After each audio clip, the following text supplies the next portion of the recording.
Merci beaucoup. Bonsoir, je déclare l'ouverture officielle de la 986e séance du Conseil ouvert.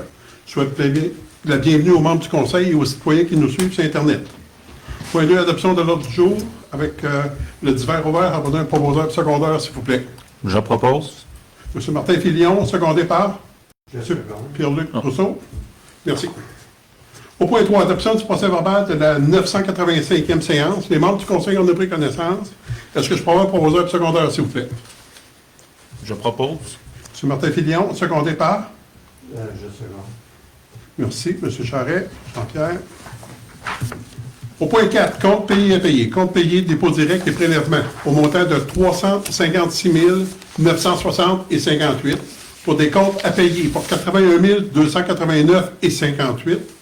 Une masse salariale et avantages sociaux pour 170 619,81. J'ai besoin d'un proposeur secondaire pour les comptes payés à payer. Je propose. M. Gagnon, secondé par? Je seconde. M. Brousseau. 5 administrations, 5.1. Adoption du règlement 405-2026, Code d'éthique et de déontologie des élus. Les membres du Conseil ont pris connaissance du règlement sur le Code d'éthique et de déontologie des élus. Un avis de motion a été donné en séance du 20 janvier 2026, suivi du dépôt du projet de règlement à cette même date. Ce projet a été rendu accessible au public par voie de publication sur le site Internet de la Ville. Un avis public a également été publié conformément à la loi en vigueur. Je confirme qu'aucune modification n'a été apportée entre le projet déposé et le règlement soumis. Donc, j'aurais besoin d'un proposeur et secondaire pour l'adoption du règlement 405-2026, s'il vous plaît. Je propose. M. Jean-Pierre, secondé par M. Je seconde. Pierre-Luc. M. Brousseau, merci. 5.2. Adoption du règlement 406-2026, Code d'éthique et de déontologie des employés municipaux. Les membres du Conseil ont pris connaissance du règlement encadrant l'éthique et la déontologie du personnel municipal. L'avis de motion a été donné le 20 janvier 2026 lors de la même séance où le projet de règlement a été déposé. Des copies ont été rendues publiques sur le site de la Ville. Je confirme que le texte soumis n'a subi aucun changement depuis le dépôt initial. Donc, j'aurai besoin d'un proposeur et un secondaire pour l'adoption du règlement 406-2026. Je propose. M. Martin Filion, secondé par? Je seconde. M. Jean-François. Pierre-Luc, excusez-moi. Pierre-Luc Brousseau. Au point 3, service des travaux publics, poste journalier opérateur permanence. Considérant que M. Michel Loyer occupe le poste de journalier opérateur depuis le 22 septembre 2025, qu'à la conclusion de la période d'essai édictée à la Convention collective des salariés municipaux, M. Loyer a démontré qu'il possède les qualités adéquates recherchées par la Ville de Matagami, que M. Daniel Clich, directeur général, recommande la permanence de M. Loyer. En conséquence, il est proposé d'accorder à M. Michel Loyer son statut d'employé permanent au poste de journalier opérateur au service des travaux publics de la Ville de Matagami, et ce à compter du 26 janvier 2026, et que les conditions et avantages soient conformes à la Convention collective des employés municipaux en vigueur à la Ville de Matagami. J'aurai besoin donc d'un proposeur secondaire, s'il vous plaît. Je propose. M. Gagnon, secondé par? Je seconde. M. Jean-Pierre Charret, merci. Point 4. Entente de service. Programme d'aide aux employés 26-27. La Ville souhaite offrir aux employés un service d'aide professionnelle. L'entente précédente avec Green Shield Santé étant issue, une nouvelle proposition a été reçue de BioPA pour une période de 2 ans, soit du 1er février 2026 au 31 janvier 2028. Donc, il est recommandé qu'on autorise cette entente avec BioPA et mandate M. Denis Clich ou la greffière adjointe en cas d'incapacité à signer pour la signature officielle. J'aurais besoin d'un proposeur secondaire, s'il vous plaît. Je propose. M. Martin Filion, secondé par? Je seconde. M. Gagnon. Au point 5, modification budgétaire, ajustement de la réserve eaux, voiries et autorisation. Considérant qu'il est loisible pour toute municipalité de créer un profit à l'ensemble du territoire, une réserve financière destinée au financement de dépenses liées à la fourniture de services de l'eau et de la voirie, et ça en vertu du règlement 569.7 de la loi des cités et villes. Considérant que le service de l'eau comprend ce qui concerne l'aqueduc, l'égout et la façon générale l'alimentation en eau et l'assainissement des eaux. Conformément aux dispositions prévues à la loi sur les cités et villes de la ville de Matagami, doit prévoir un montant maximal ainsi que le mode de financement de la dite réserve. Considérant que la résolution 2017-01-1713, adoptée le 17 janvier 2017, le Conseil municipal a créé une réserve financière pour le financement des dépenses d'investissement liées à la fourniture des services de l'eau et de la voirie, à laquelle est assorti un montant maximal de 1 million. Que la réserve budgétaire eau et voirie atteint le montant maximal ainsi prévu. Le Conseil municipal souhaite aussi augmenter le niveau de réserve pour l'eau et voirie afin de répondre aux besoins futurs à ces services. Le Conseil municipal souhaite également modifier le mode de financement de la dite réserve. Les modifications budgétaires doivent être autorisées par voie de résolution. La résolution numéro 2025-10-01-07, adoptée le 1er octobre 2025, autorisant un ajustement ponctuel de l'enveloppe budgétaire eau et voirie, qu'il a lieu de l'abroger afin d'harmoniser les modalités de gestion et de financement de la réserve financière eau et voirie. En conséquence, il est proposé d'autoriser la directrice des finances et trésorerie à modifier la réserve financière eau et voirie, poste budgétaire 591 40 20, afin que le montant maximal de la dite réserve soit établi à 2 millions, et ce, au profit de l'ensemble du territoire de la ville de Matagami pour le financement des dépenses d'investissement liées à la fourniture des services de eau et de voirie conformément à la disposition de la loi des cités et villes. Et que le financement subséquent de la dite réserve provienne de l'affectation de 30% de tout excédent financier annuel, et ça à compter de l'exercice financier 2026, et de modifier la résolution 2017-01-1713 afin d'en actualiser les modalités relatives au montant maximal, ainsi qu'un mode de financement de la réserve financière, et d'abroger la résolution 2025-10-01-07. Je vais vous donner un proposeur et secondeur, s'il vous plaît. Je propose. M. Pierre-Luc Brousseau, secondé par Je seconde. M. Martin Filion. Merci beaucoup.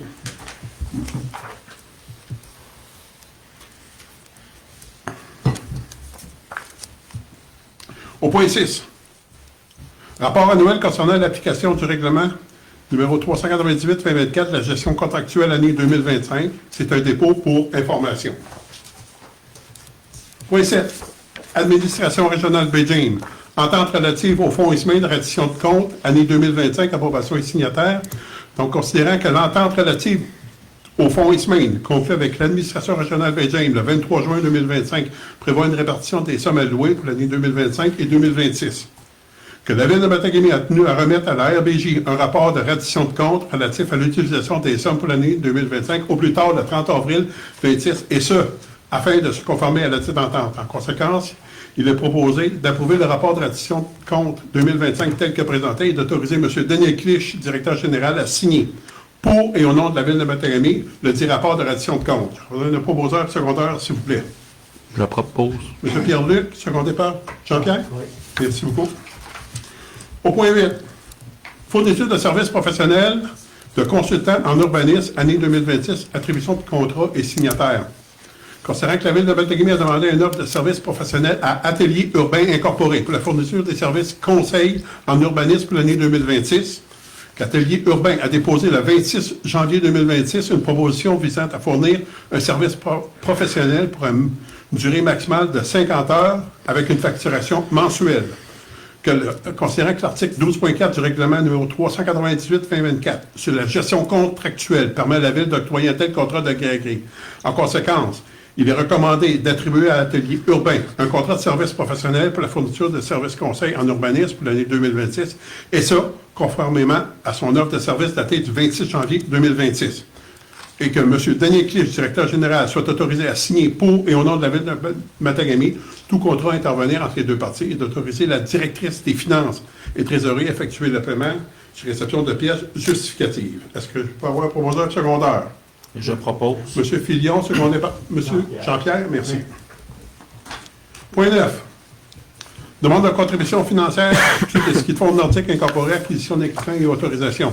Considérant que le Club de ski de fond nordique a déposé le 28 novembre 2025 une demande d'aide financière de 5 000 $ pour l'acquisition d'une nouvelle surfaceuse et d'un nouveau souffleur, que la dite contribution financière permettra de maintenir l'entretien des sentiers de ski de fond et de raquettes. La Ville de Matagami désire soutenir des organismes importants pour la qualité de vie de ses citoyens, La situation financière actuelle permet à la Ville d'intervenir afin d'aider le club de ski nordique. En conséquence, il est proposé d'autoriser le versement d'une contribution financière de 5 000 $ au club de ski de fond nordique incorporé pour la réalisation de leur projet, soit l'acquisition d'une nouvelle surfaceuse et d'un nouveau souffleur, et d'autoriser la directrice des finances et trésorerie à effectuer le paiement de la contribution financière. Est-ce que je peux avoir un proposeur secondaire, s'il vous plaît? Je propose. M. Pierre-Luc Brousseau, secondé par Je seconde. M. Martin Filion. Merci. Au point 10. Service des loisirs, terrain de jeu, horaire et tarification année 2026. Donc, c'est que l'année dernière, le terrain de jeu a été un franc succès en offrant à la population un service de 6 semaines pour l'option flexible d'un tarif à la semaine et de différentes haltes entre jeux. Les objectifs fondamentaux du terrain de jeu sont de susciter l'intérêt des enfants, de leur proposer une animation variée et dynamique visant à les amuser tout en créant des souvenirs mémorables pour leur été. Considérant que le terrain de jeu se doit d'être un lieu privilégié pour les participations des enfants, favorisant la découverte d'une vie de groupe adaptée à leurs besoins, à la fois enrichissante et divertissante.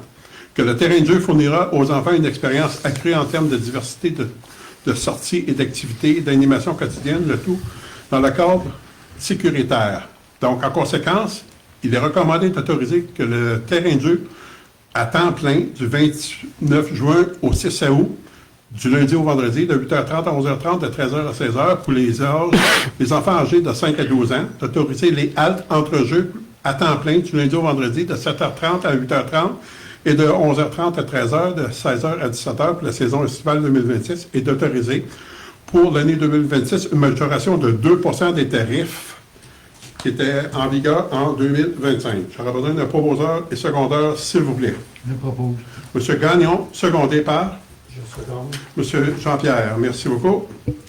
Cours de transbordement, bail commercial Armories Canada. C'est un dépôt pour information. C'est le contrat des silos de ciment dans la cour de transbordement.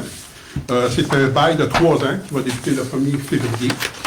C'est pour les opérations de silos et les équipements pour son utilisation. Au point 6, correspondance générale, gouvernement provincial, ministère de la Culture et de la Communication. Au point 7, les faits saillants de nos chefs de service. Point 1, service de développement économique de notre directeur, M. Clich. J'invite M. Pierre-Luc Brousseau à faire les faits saillants, s'il vous plaît.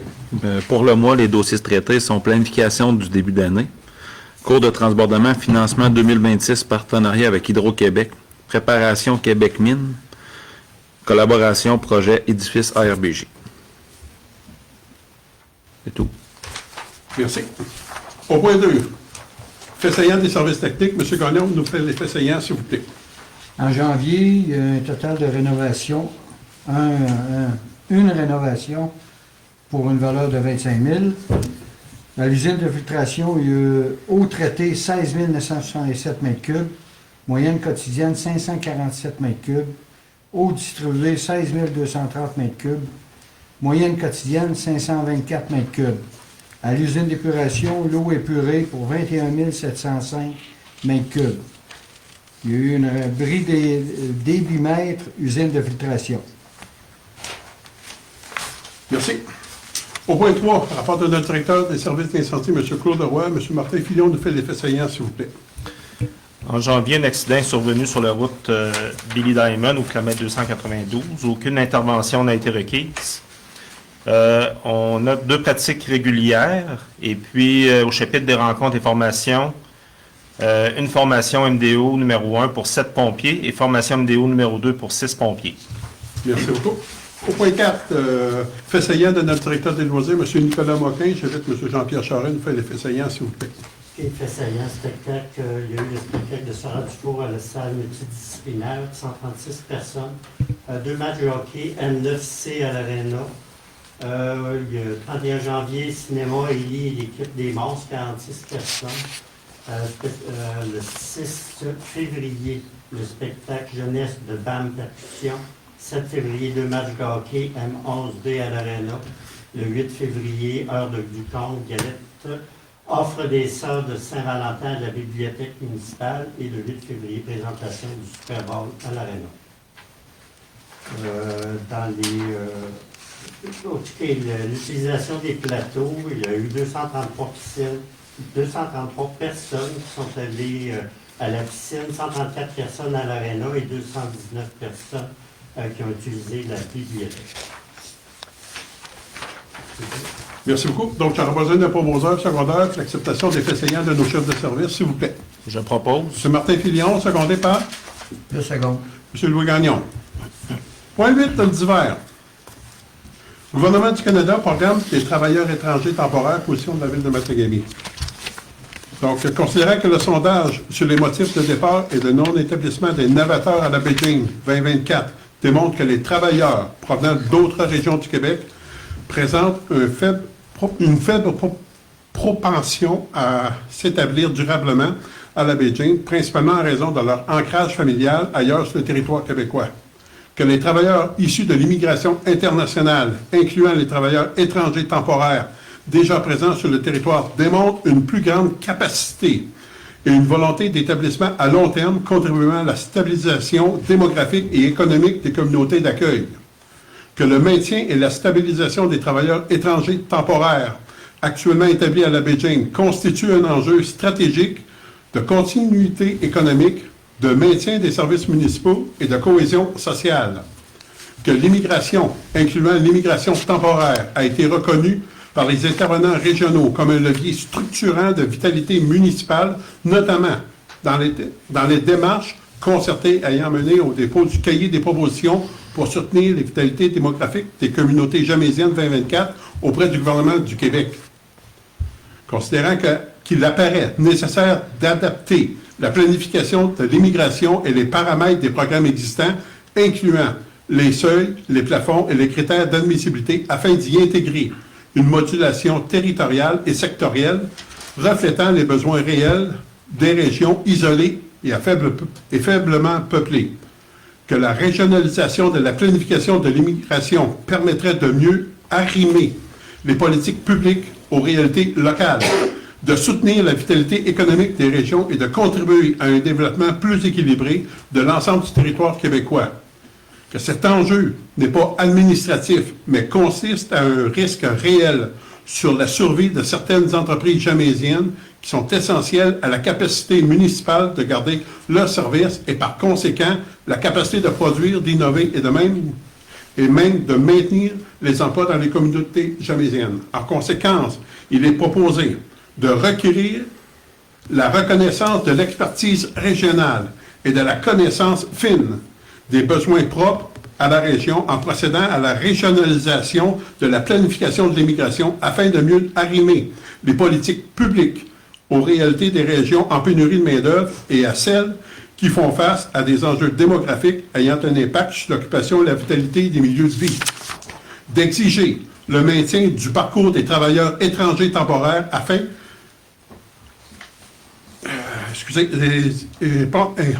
travailleurs étrangers déjà présents sur le territoire, notamment dans les mesures favorisant la continuité de leur emploi, leur établissement durable et leur intégration dans une perspective de pérennité des services essentiels et de cohésion sociale.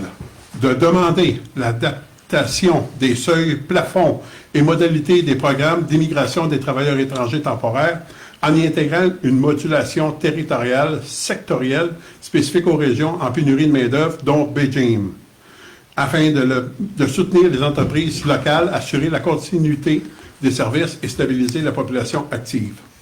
De transmettre les copies de résolution simultanément au gouvernement du Canada et du gouvernement du Québec, afin que ces demandes soient prises en considération de manière concertée pour les deux paliers de gouvernement compétents en matière d'immigration et de marché du travail.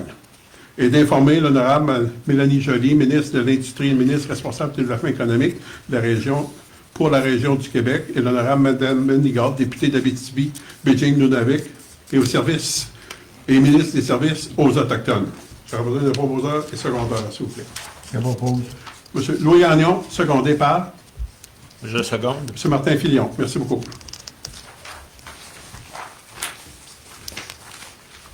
Point 2. Fourniture de services professionnels en urbanisme, réalisation de concept design pour l'aménagement d'une place publique au centre-ville, attribution de contrats et signataires. Considérant qu'Atelier urbain incorporé fournit des services conseils en urbanisme municipal, que la Ville de Matagami a demandé une offre de services professionnels à l'atelier urbain pour réaliser un concept de design pour l'aménagement d'une place publique au centre-ville. Que Atelier urbain a déposé le 4 février 2026 une proposition de réalisation du mandat au montant de 15 168,44 taxes en su. Considérant que l'article 12.4 du règlement numéro 398-2024 de la gestion contractuelle permet à la Ville d'octroyer un tel contrat de gré à gré. En conséquence, il est proposé d'attribuer à Atelier urbain un contrat de service professionnel pour la réalisation du concept de design pour l'aménagement d'une place publique au centre-ville au montant de 15 168,44 taxes en su, et ce, conformément à cette offre de service datée du 4 février 2026, de pouvoir cette dépense dans le poste budgétaire approprié et que M. Daniel Clich, directeur général, soit autorisé à signer pour et au nom de la Ville tout contrat intervenant entre les deux parties et d'autoriser la directrice des finances et trésorerie à effectuer le paiement dès la réception des pièces justificatives. J'en donne un proposeur secondaire, s'il vous plaît. Je propose. M. Pierre-Luc Brousseau, secondé par Le second. M. Jean-Pierre Charest. Au point 3, fourniture de services professionnels urbanistes, élaboration d'un concept d'organisation spatiale, étape préparatoire à la mise à jour d'un plan d'urbanisme, attribution de contrat et signataire. Considérant qu'Atelier urbain incorporé fournit des services conseils en urbanisme, que la Ville de Matagami a demandé une offre de services professionnels à Atelier urbain pour l'élaboration d'un concept d'organisation spatiale à titre d'étape préparatoire à la mise à jour d'un plan d'urbanisme. L'Atelier urbain a déposé le 4 février 2026 une proposition pour la réalisation du mandat pour un montant de 27 861,25 taxes en su, considérant que l'article 12.4 du règlement numéro 398-2024 sur la gestion contractuelle permet à la Ville d'octroyer un tel contrat de gré à gré. En conséquence, il est proposé de recommander d'attribuer à Atelier urbain le contrat de service professionnel pour l'élaboration d'un concept d'organisation spatiale au titre d'étape préparatoire pour la mise à jour d'un plan d'urbanisme au montant de 27 861,25 taxes en su, conformément à l'offre de service datée du 4 février, de pourvoir cette dépense dans l'affectation du poste budgétaire approprié et d'autoriser M. Daniel Clich, directeur général, à signer pour et au nom de la Ville tout contrat intervenu entre les deux parties et d'autoriser finalement la directrice des finances et trésorerie à effectuer le paiement sur la réception des pièces justificatives. Je reviens de proposeur secondaire, s'il vous plaît. Je propose. M. Louis Gagnon, secondé par Je seconde. M. Martin Filion. Ce qui fait le tour de la séance du Conseil ce soir. Est-ce qu'il y avait des questions du public? Non. Est-ce qu'il y avait des commentaires aux questions apportées par les membres du Conseil? Non. Sinon, j'aurais besoin de proposeur secondaire pour l'arrivée de la séance, s'il vous plaît. Je propose. M. Pierre-Luc Brousseau, secondé par J'appuie. M. Gagnon. Merci beaucoup aux membres du Conseil et aux citoyens qui nous ont suivis ce soir.